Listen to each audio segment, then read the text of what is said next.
Pencalonan Mas Gibran ini varian baru dari dinasti politik. Kayak Markobar, banyak variannya. Akhirnya selesai juga nih drama Bang Novel. Pelakunya udah dihukum, Jo. Kata Bang Novel, dramanya udah sesuai sama skenario. Mantap lah pokoknya. Ketahuan cerdasnya. Sekarang gua mau bahas kisah inspiratif nih. Kang Martabak meniti karir politik. Mas Gibran jadi bakal calon wali kota Solo, Jo. Inspiratif sekali kan untuk ukuran Kang Martabak. Nggak taunya pakai cat oli samping. Ya elah. Ya karena ada yang janggal dan ngeganjel dalam pencalonan Mas Gibran. Bukan karena dulu dia bilang nggak tertarik sama politik. Bukan. Kan tiap orang bisa berubah, Jo. Bukan juga karena doi anak presiden. Tahu gua anak presiden juga punya hak politik.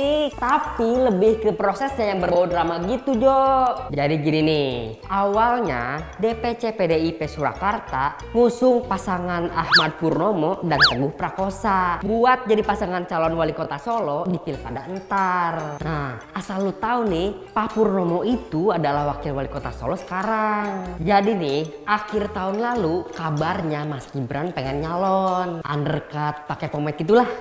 Taunya underpass, Jo. Bukan underpass deh, bypass. Tapi ditolak nih sama DPC PDIP Surakarta. Ya karena udah punya calon dong. Tapi Kanjeng Mami yang menentukan. Jadi rekomendasi Kanjeng Mami berkata lain. DPP PDIP pusat nih, ngerekomendasiin Mas Gibran gantiin Pak Purnomo. Sampai sini janggal nggak? Sehari sebelum pengumuman resmi terpilihnya Mas Gibran nih, Pak Purnomo dipanggil Pak D ke istana. Mau dikasih sepeda kali ya? Iya Pak D, bapaknya Mas Gibran. Kata Pak Pur, di istana itu dia dikasih tahu sama Pak D bahwasanya dia udah digantiin sama Mas Gibran di Pilwalkot Solo. Kenapa yang ngasih tahunya mesti Pak D ya? Kenapa nggak DPC aja? Atau Kanjeng Mami lah? Masa presiden sampai turun tangan? Kata Pak Pur sih doi udah legowo dan udah ngeduga gitu arahnya bakal ke sana. Nah, ini nih bumbu drama politik selanjutnya. Kata Pak Khairul Umam, tindakan Pak D itu nggak etis. Kan ketemuannya di istana presiden nih. Itu kan simbol negara. Masa dipakai buat ngomongin politik praktis? Lo udah ngerasa janggal belum? Jadi gua tambahin nih biar janggal to the max. Pas Pak Pur dan Pak D ketemuan di istana, kata Pak Pur nih, Pak D ngomongin soal kemungkinan Pak Pur ngisi jabatan di pemerintahan pusat. Tuh, bener kan? Mau dikasih sepeda? Ingat lo ya, kata Pak Pur, ini cuma kemungkinan, bukan tawaran, bukan transaksional. Percaya. Kata Kang Ujang, mungkin aja Pak Ade lagi bangun dinasti politik, dinasti Wi. Nah, Mas Gibran ini nih jadi pintu masuk ke sana.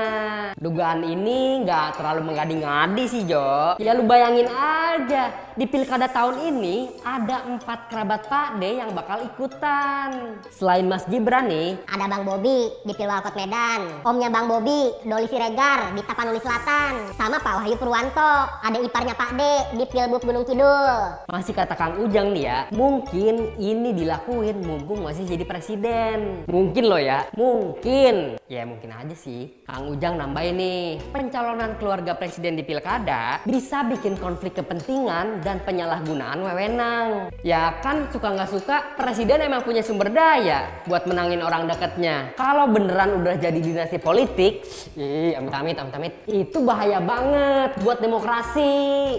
Yang ada ntar demokrasi dibajak sama politik dinasti bin oli samping. Pak Ahmad Basyarah ngebantah dugaan adanya upaya ngebangun dinasti politik. Kata doi, Mas Gibran udah ngikutin seleksi internal sebelum dapat rekomendasi jadi cawalkot. Lagian nih, kata Pak Ahmad Basyarah, Mas Gibran punya hak politik yang sama kayak warga negara lainnya, yaitu hak dipilih dan hak memilih. Kalau kata Pak Pangi, harusnya keluarga inti presiden jaga jarak lah dari praktik politik praktis. Truk pantura aja jaga jarak biar gak nabrak. Kata doi, ya secara hukum memang gak dilarang sih anggota keluarga presiden maju pilkada. Ya cuman ini soal etika dan kepatutan lah. Kan kalau kayak gini kesannya aji mumpung banget. Masih kata Pak Pangi nih, pencalonan Mas Gibran ini varian baru dari dinasti politik. Kayak Markobar, banyak variannya. Varian baru baru karena untuk pertama kalinya keluarga presiden yang masih menjabat ikutan pilkada.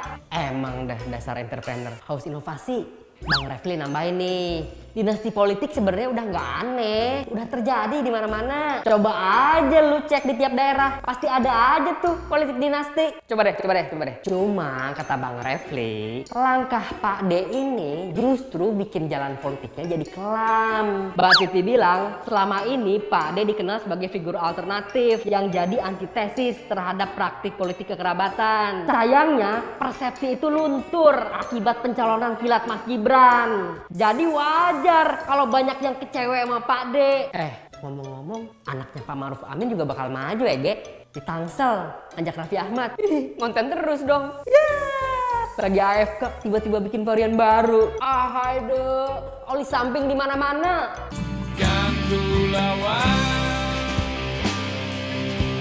Jangan lupa komen-komen ya kalau mau nonton video lainnya di sini.